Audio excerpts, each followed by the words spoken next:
আচ্ছা, দাদন পাত্র বার খরপাই মৎস্যঘটি, এখানে হচ্ছে গভীর সমুদ্র বন্দর হবে, এবং গভীর সমুদ্র বন্দর হলে তার কি চেহারা, তার কি চরিত্র, এখানকার জীবন জীবিকার প্রশ্নে ডাক্তারবাবুর সঙ্গে কথা বলবো। ডাক্তার, আপনার নাম? বাবলু কুমার গিরি।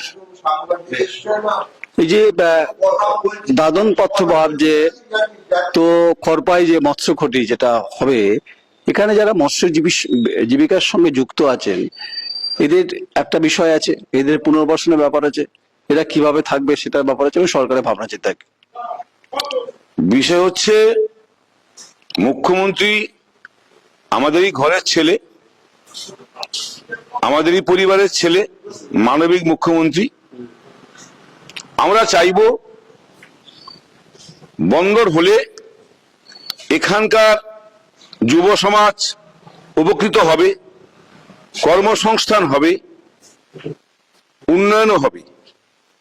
সেই সঙ্গে আমাদের যেটা আপত্তি বা ঘরের ছেলের কাছে আমাদের যেটা দাবি, দাদন পাত্রবার থেকে সৌরা পর্যন্ত যে জায়গাটা রয়েছে, সেখানে 1700 একর জায়গা রয়েছে,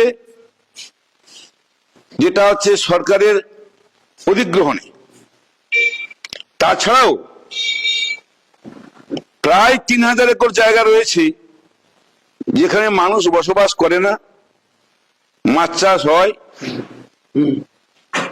বা এমনি পড়ে আছে। অতএব প্রায় 5000 একর জায়গা যেখানে বন্দর হলে বন্দর সহ অনেক শিল্প গড়ে উঠতে পারে। এখান থেকে কাঁথি পর্যন্ত, চাউলখোলা থেকে কাঁথি, জুনপুট, এসব এলাকায় অনেক শিল্প গড়ে উঠবে।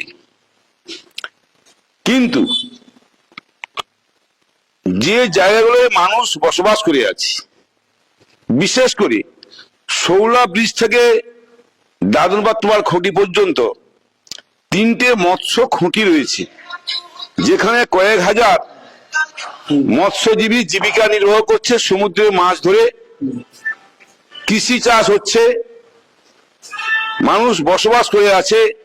ওই জায়গাটা খাস এবং পাট্টা, সেইখানে যেসব মানুষ বসে রয়েছে তাদের যাতে কোনো অসুবিধা না হয়, তাদের জীবন জীবিকাকে সুরক্ষা রেখে বন্দর হলে ভালো উন্নয়ন হোক, আমরা সবাই চাইছি।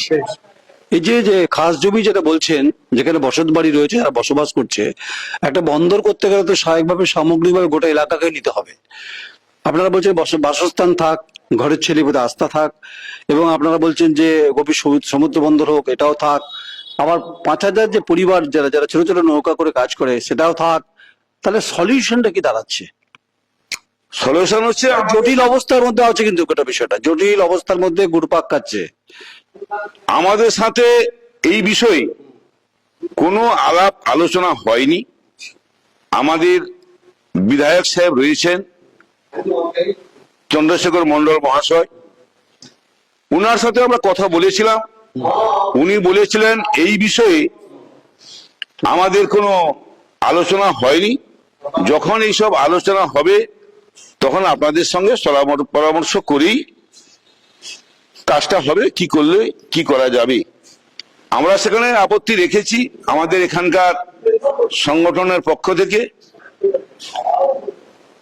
যারা আমরা খাস এবং পাট্টা জায়গায় বসে আছে তাদের যেন দেখা হয়, তাদের যেন কোনো অসুবিধা না হয়। আচ্ছা ডাক্তারবাবু, এটা করতে গেলে তো global tender, world global tender করতে হবে। বিশ্ব মাপের যারা কাজ কারবার করে বন্দরে, দেশীয় সংস্থাও আছে, ঠিক আছে, কিন্তু এটার সঙ্গে যেমন আর্থসামাজিক ব্যবস্থাটা গড়ে উঠবে। কিন্তু আমার প্রশ্নটা এখানে, আমাদের অতীতের নন্দীগ্রামের কথা মনে পড়ে যায়। কেমিক্যাল হাব নায়াচর, আপনি জানেন ভালো করে, তার সমুদ্র বন্দর মমতা বন্দ্যোপাধ্যায় বলেছিলেন, সেটা বাতিল হলো। তাহলে এই যে প্রজেক্টগুলো বাতিল হচ্ছে নন্দীগ্রামকে কেন্দ্র করে, নায়াচরে যেহেতু আপনার মানে প্রাকৃতিক ভারসাম্যের একটা সমস্যা ছিল, কেন্দ্রীয় সরকার সে সময় ছাড়পত্র দেয়নি, ঠিক তেমনি এই যে দাদন পাত্রপাড়ে যে সমুদ্র বন্দর হবে, পরিবেশগত ছাড়পত্র আদৌ পাওয়া যাবে তো? পরিবেশের কোনো ক্ষতি হবে কি হবে না এই বিষয়ে তো আমরা কিছু জানি না। নিশ্চয়ই আমাদের সরকার ভাববেন, সরকার তো চাইছে বা আমরাও চাইছি, দীর্ঘদিন ধরে এই পশ্চিমবাংলা পিছিয়ে পড়েছে শিল্প না হওয়ার কারণে। অনেক পরিযায়ী শ্রমিক সৃষ্টি হয়েছে যারা বিদেশে গিয়ে চাকরি করছে। যদি এখানে বন্দর হয়ে যায় তখন শিল্প নগরী গড়ে উঠবে, কর্মসংস্থান হবে। তাকে মাথায় রেখে বন্দর হোক, উন্নয়ন হোক, গরিব মানুষ বাঁচুক, এটা আমরা চাইবো। বেশ, আমরাও চাই শিল্প হোক, বন্দর হোক, মানুষের জীবন জীবিকা থাক, কিন্তু পাশাপাশি এখানকার যিনি বিধায়ক আছেন, রাজ্যের মুখ্যমন্ত্রী শুভেন্দু অধিকারী আপনার ঘরের ছেলে, এবং প্রশাসনের ডিস্ট্রিক্ট ম্যাজিস্ট্রেট এবং যারা আধিকারিক আছেন, তারা কি এখনো বৈঠক করেছে, কথাবার্তা কি হয়েছে, বা আপনাদের ডেকেছেন এই মৎস্যজীবী মা কালী যে ফিশার্সম্যান অ্যাসোসিয়েশন দ্বারা পরিচালিত যে দাদন বা করপাই মৎস্যকারী, এই যে সামগ্রিকভাবে সমস্ত মৎস্যজীবীদের সঙ্গে কথা বলতে হবে, তো সেরকম কোনো মেসেজ বা বার্তা পেয়েছেন? না, এখনো পর্যন্ত আমাদের এলাকার কোনো মৎস্যজীবী কিংবা কোনো যারা গ্রাম পরিচালনা করেন কর্মকর্তা বা অঞ্চল নেতৃত্ব, কারোর সাথে এরকম কোনো আলোচনা হয়নি।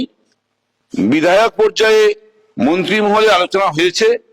সেদিন এসেছিলেন আমাদের শিল্প সচিব বন্দনা যাদব মহাশয়া, তিনি ইন্সপেকশন করে গেছেন। উনি তার বক্তব্যে বলেছেন যে জায়গাটা উপযুক্ত বন্ধ করার জন্য। এইটুকু আমরা জেনেছি, কিন্তু আমাদের সঙ্গে এই বিষয়ে কোনো আলোচনা হয় না। কি করলে কি হবে কি না হবে, কতটা নেবে, এই যে বসে আছি আমরা যারা এখানে জীবিকা নির্বাহ করছি, বসবাস করে আছে যারা, তারা কতটা কি অসুবিধায় পড়বে না পড়বে, এরকম কোনো আলোচনা আমাদের সাথে হয়নি। আপনার নাম পুরো সেন্টার? আমার নাম বাবুল কুমার গিরি। আপনি এই সংস্থার? আমি সংস্থায় দীর্ঘদিন ধরে আছি। এখানে আমি মেডিকেল অ্যাটেন্ডেন্ট হিসাবে মৎস্য দপ্তর থেকে কাজ করতাম, রিটায়ার হয়েছি। বর্তমান এখানে জীবন জীবিকা নিয়ে করছি। বাবুল বাবু, তাই তো?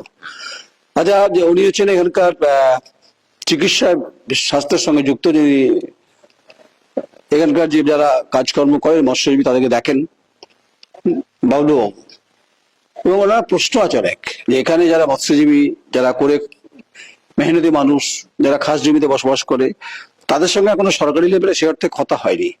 তবে গভীর সমুদ্র বন্দর হোক, এটা দাবি ওনার, কিন্তু তার সঙ্গে যে সমস্যাগুলো আছে সেগুলোকে ওভারকাম করবে কে? ওভারকাম করার দায়িত্ব মুখ্যমন্ত্রীর, তার দিকে তাকিয়ে আছে। তাই দাদন পাত্র বা বাড়িয়ে দাদন পাত্র বা অঞ্চলে সমুদ্র বন্দরের নিয়ে জটিলতা এখনো তৈরি হয়নি, কিন্তু আওয়াজ থেকে যা পরিষ্কার হচ্ছে, কোথাও না কোথাও একটা মেঘ জমছে কার্যত। সময় পরিস্থিতি বলে দেবে। নমস্কার, আমি নয়ন রায়, দাদন পাত্র বার, দীঘা।